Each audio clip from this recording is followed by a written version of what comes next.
The great hall of the Moonfire Pack glowed with warm light on the night of Luna Seraphine's birthday. Long tables were filled with food, laughter echoed off the stone walls, and pack members danced beneath strings of soft lantern light. It was a night meant for joy. No one imagined it would end in fear. Alpha King Damien Voss stood near the head table, watching his mate with quiet pride. Seraphine wore a deep blue gown that matched the night sky outside, and her smile lit up the room more than any lantern could. She was carrying their first child, and the whole pack had gathered to celebrate both her birthday and the hope she represented for their future. At the far end of the hall, Elena Marsh, the pack's young healer, carefully prepared a special herbal tea for the Luna. It was a tradition passed down through generations, meant to bring calm and strength to expecting mothers. Elena took her duty seriously. She measured each herb with care, humming softly to herself as she worked. When the tea was ready, she placed it on a tray and stepped away for only a few minutes to gather fresh mint leaves from the garden just outside the kitchen. She believed the extra mint would make the tea taste even better for the Luna's special night. It was a small, thoughtful gesture, one she never imagined would change her life forever. When Elena returned, everything looked the same. She carried the tray herself to the head table and presented it with a proud smile. Seraphine thanked her kindly and took a sip in front of the entire pack, raising her cup to toast the future. Only moments later, Seraphine's face went pale. Her hand trembled, and the cup slipped from her fingers, shattering on the floor.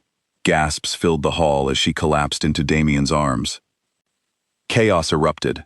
Pack healers rushed forward, shouting orders. Damien carried Seraphine to the healing chambers himself, his heart pounding with a fear he had never known before. The celebration turned into panic in an instant. By the time the healers stabilized her, the truth was clear. Seraphine had been poisoned. Word spread through the pack like wildfire. Everyone remembered who had prepared the tea. Elena was pulled from the crowd, her hands shaking as guards surrounded her. "I didn't do this," she said, her voice breaking. "I would never hurt the Luna. I care for her like family." But fear made people forget kindness. The tea had come from her hands. That was all anyone needed to hear. She was taken to the holding cells beneath the pack house, accused of attempting to murder the future Luna and her unborn child. Elena sat alone in the cold cell, tears streaming down her face. She thought back to every moment of that evening, trying to understand how this could have happened. She had left the tray unattended for only a few minutes. Just a few minutes to gather mint. Now her life, her reputation, and her freedom hung in the balance. Meanwhile, Damien stayed by Seraphine's side through the night. When she finally woke, weak but alive, relief flooded through him. The healers confirmed that with rest, she would recover fully, but the fear of losing her had shaken him deeply. The next morning, pack elders demanded justice. They wanted Elena punished immediately, believing the evidence was already clear. Many called for her exile, others for something far worse. Damien raised a hand for silence. "I will not act without proof," he said firmly. "I am Alpha King. Justice in this pack is not decided by fear or anger. It is decided by truth." Some elders grumbled, but none dared challenge him directly. Damien ordered a full investigation before any punishment would be carried out. Something about the situation did not sit right with him. He visited Elena in her cell that afternoon. She looked up at him with red, swollen eyes, expecting judgment. Instead, he studied her carefully, the way he used to study suspects when he served as the pack's chief investigator years before becoming Alpha King. "Tell me exactly what happened," he said. "From the beginning. Leave nothing out." Elena explained everything, her voice trembling but steady. She spoke of measuring the herbs, preparing the tea, then stepping outside for fresh mint. She swore she had locked eyes with no one suspicious, seen nothing unusual. Damien listened closely. Something about her story matched the timeline the healers had given him. The poison found in Seraphine's system was slow-acting, meaning it needed time to enter her system before symptoms appeared. If Elena had poisoned the tea just before leaving for mint, symptoms should have shown much later than they did. But if the poison was added closer to when the tea was served, timing would make more sense. He also remembered something important. The healers had identified the poison as a rare compound made from crushed nightshade root and frost lily petals, a combination not commonly taught to young healers. Elena was skilled, but she had never studied poisons of that level. It was a detail too easy to overlook in the panic of the moment. Someone else was in that kitchen, Damien said quietly, more to himself than to her. Elena looked up, hope flickering in her eyes for the first time since her arrest. You believe me? I believe in evidence, Damien replied. And right now, the evidence does not add up against you completely. Give me time. Over the next 2 days, Damien worked quietly, questioning staff who had been near the kitchen that night. Most saw nothing unusual, but one young servant, nervous and hesitant, finally admitted she had seen someone slip into the kitchen briefly while Elena was outside gathering mint. Who was it? Damien asked. The servant hesitated, glancing around as if afraid of being overheard. I did not see the face clearly, my king, but I remember the sash. It was a council sash, like the ones worn by the pack elders and your brother. Damien's chest tightened. He thanked the servant and dismissed her, his mind racing. He did not want to believe what he was hearing, but he had learned long ago that truth mattered more than comfort. That night, Damien visited his brother, Kalen Voss, second in command of the Pack Council. Kalen had always been charming, quick to make others laugh, someone Damien had trusted completely since childhood. They had grown up side by side, sharing dreams of leading the pack together one day. Brother, Kalen greeted him warmly, offering a drink. I hope Seraphine continues to recover well. She does, Damien said, watching him carefully. I wanted to ask you something. Were you near the kitchen the night of the celebration? Kalen's smile faltered for just a moment before returning. I passed through briefly, checking on preparations. Why do you ask? No reason, Damien said, though his instincts told him otherwise. He left Kalen's chambers with more questions than answers, but one thing was certain. His brother had lied about something, even if it seemed small. Small lies often hid larger truths. Damien ordered a quiet search of Kalen's private chambers the following night, choosing only guards he trusted completely and swearing them to secrecy. What they found shook him deeply. Hidden inside a locked drawer were small vials containing traces of nightshade root and frost lily extract, the very same rare poison used against Seraphine. Damien sat alone for a long while after receiving the news, staring at the evidence laid before him. His heart refused to accept it, but his mind, trained through years as an investigator, could not ignore the truth any longer. He remembered something else too. Weeks earlier, the Pack Council had voted on succession laws. With Seraphine expecting a child, the council decided the future heir would inherit leadership rights before Kalen, who had long been next in line as Damien's brother. Kalen had argued fiercely against the decision, but ultimately lost the vote. Damien had assumed his brother accepted the outcome gracefully. He now realized he had been wrong. Kalen had lost more than a vote.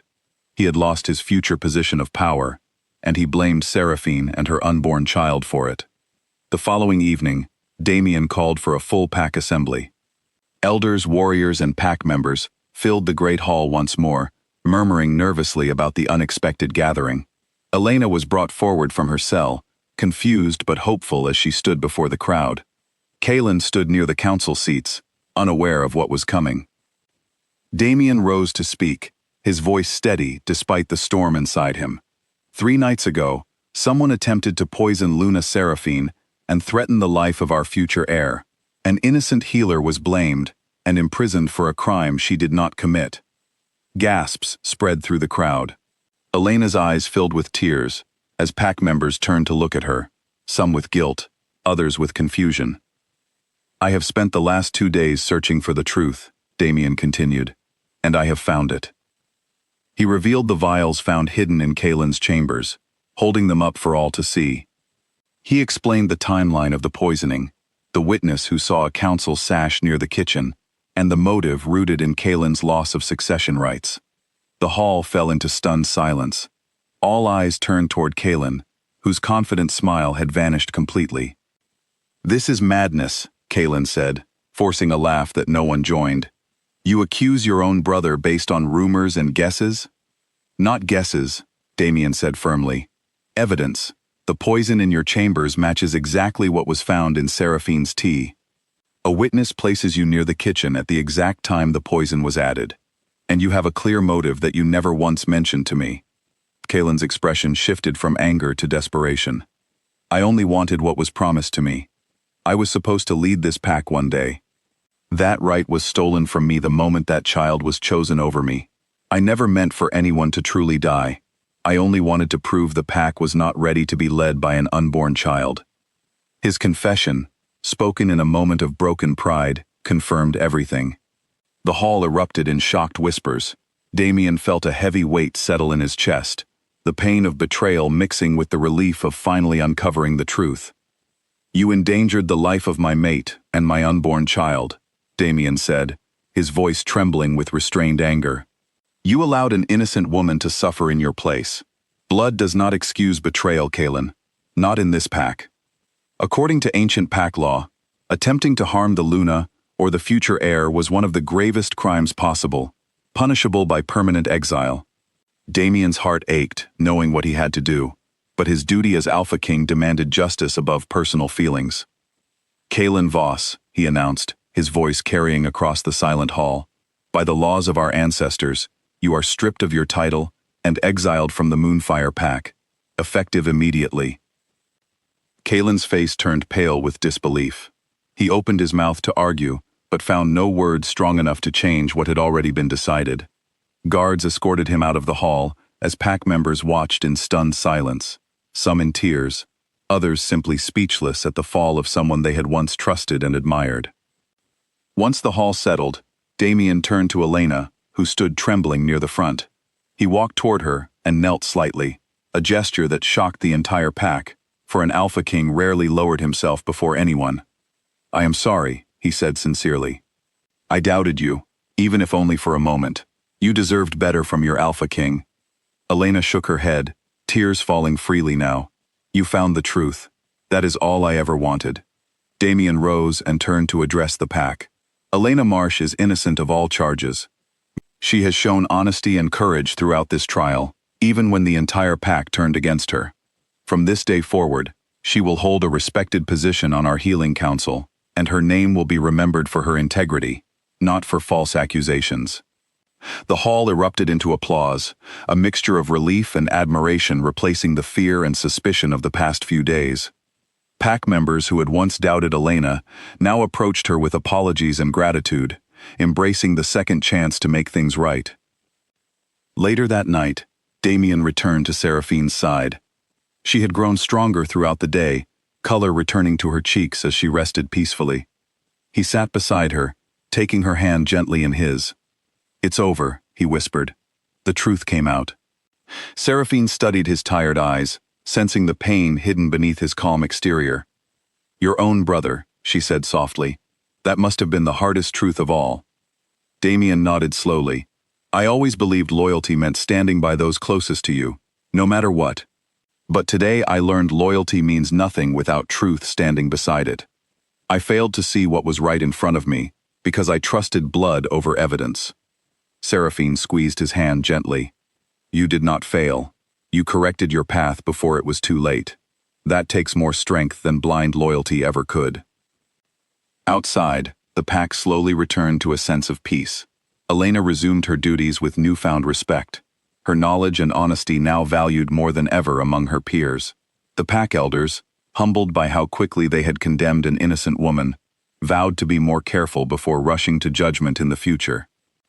As the days passed, Damien often thought about the difficult lesson he had learned. Trust, once broken, could never be fully whole again, but truth had the power to heal even the deepest wounds. He continued to lead his pack with the same strength as before, but now with an even deeper commitment to fairness and justice. Seraphine gave birth months later to a healthy baby, welcomed joyfully by the entire pack as a symbol of hope and renewal. Elena stood proudly among the healers who assisted with the birth, forever remembered not as the woman falsely accused, but as the healer who never stopped believing in the truth.